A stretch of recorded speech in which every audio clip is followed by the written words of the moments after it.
امروز هم دوستای عزیز میخوایم که غذای اصیل افغانی ما خودمون را آماده بسازیم. یه غذایی که بیشتر در قدیما آماده میساختن، بیشتر در قدیما جور میکردن. من گفتن همون دوستای عزیز که بس هم در استودیو ما تنها نیستم، چون شبای جمعه دوستای عزیز مهماندار میباشم. امروزم در برنامه یکی از جوانایی را دارم که واقعا با زندگی مبارزه کرده، با زندگی ساخته. آقای حلابیردی ترکمنی هستن. سلام آقای حلابیردی، بسیار زیاد خوش آمدید. تشکر. هستین ان شاء الله. از اینکه رو به مواد مخدر یا افسردگی یا یعنی یک رای منفی، اما هدف خود تعقیب کنن میرسن.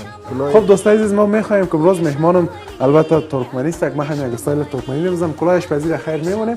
ما کلاه ترکمنی را میخوایم که بگیرم. خب به چه شکل اون میشه؟ یعنی باش بسیار خوب. باش دوستای عزیز که یک استایل ترکمنی هم ما بزنیم.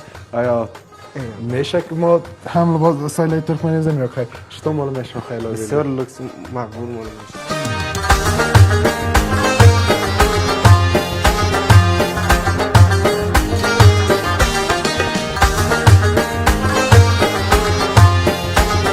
میزبان این برنامه حسیب ویرا. وعده ما ساعت 6 عصر.